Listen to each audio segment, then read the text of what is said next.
Hello আসসালামু আলাইকুম, welcome back to my channel. কেমন আছেন সবাই? আশা করি ভালো আছেন। আজকে আমি আপনাদের সামনে হাজির হলাম নতুন একটি রেসিপি নিয়ে। আজকে আমি আপনাদেরকে পাস্তা রান্না করে দেখাবো। এটি ঘরে থাকা অল্প কিছু উপকরণ দিয়ে আপনারা তৈরি করে ফেলতে পারেন। তাহলে চলুন আমি পাস্তা রান্নাটা শুরু করি। পাস্তা রান্না করার জন্য আমি কড়াইতে পানি দিয়ে দিয়েছি। এখন দিয়ে দিচ্ছি আধা চা চামচ লবণ, দিচ্ছি 2 চা চামচ সয়াবিন তেল।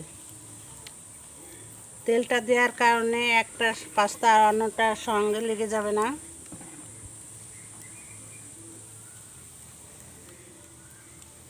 এখন দিয়ে দেব পাস্তা। আমি এখানে 250 গ্রাম পাস্তা নিয়ে নিয়েছি। দিয়ে দিচ্ছি পাস্তাগুলো পানির ভিতরে।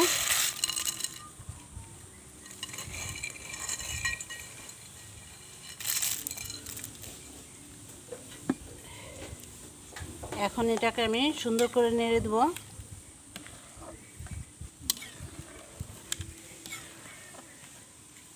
পাস্তাগুলোকে আমি 5 থেকে 6 মিনিট সিদ্ধ করে নেব।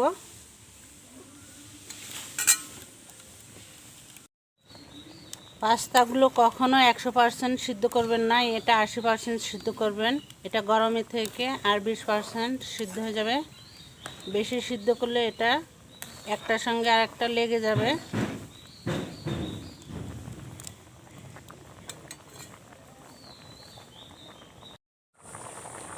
তাহলে দেখুন আমার 5 থেকে 6 মিনিট পাস্তাটা সিদ্ধ করে নেওয়া হয়ে গেছে।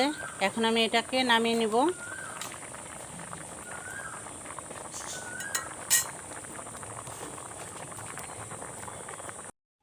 আমি একটা চালনিতে পাস্তাগুলো ঢেলে নিয়েছি। ঢেলে আমি ঠান্ডা পানি দিয়ে এগুলো ধুয়ে নিয়েছি। এখন আমি রান্নার জন্য চুলায় কড়াই বসিয়ে দিয়েছি।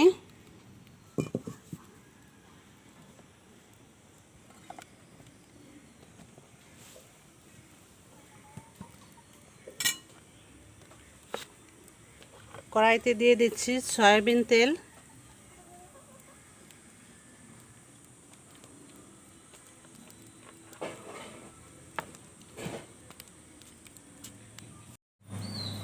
ঘরে থাকা সামান্য কিছু উপকরণ দিয়ে আজকে আমি আপনাদেরকে পাস্তা রান্না করে দেখাবো।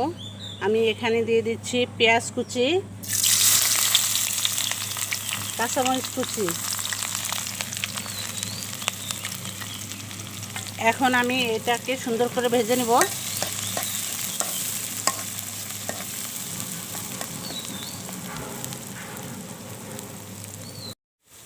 তাহলে দেখুন পেঁয়াজটা লাল হয়ে গেছে। এখন আমি এর ভিতরে দিয়ে দেব 4টা ডিম।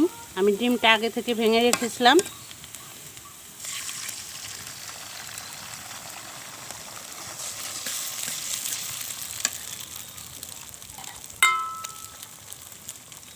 দিচ্ছি 1 চিমটি লবণ। এখন আমি এটাকে নেড়ে চেড়ে সুন্দর করে ভেজে নেব। ডিমটা যত সুন্দর করে ভেজে নেওয়া হবে এটা খেতে তত সুন্দর স্বাদ হবে।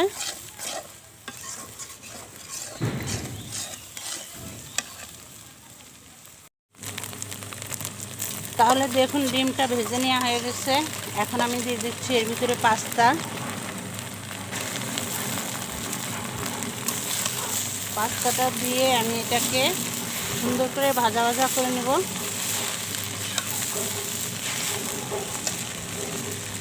তাহলে দেখুন আমি 5 মিনিটের মতো ভাজা ভাজা করে নিচ্ছি। এখন আমি এর মধ্যে দিয়ে দিচ্ছি ম্যাগি মশলা। আপনারা চাইলে পাস্তার মশলাটাও দিতে পারেন।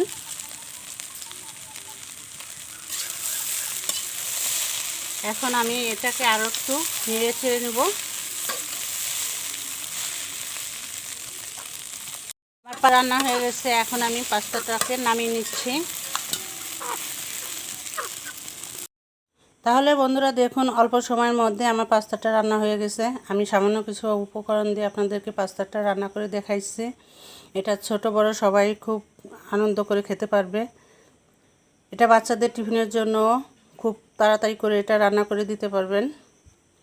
তো আমার এই পাস্তা রান্নাটা যদি আপনাদের কারো ভালো লেগে থাকে তাহলে আপনারা শেয়ার করে দেবেন, লাইক, কমেন্ট এবং সাবস্ক্রাইব করবেন। আল্লাহ হাফেজ।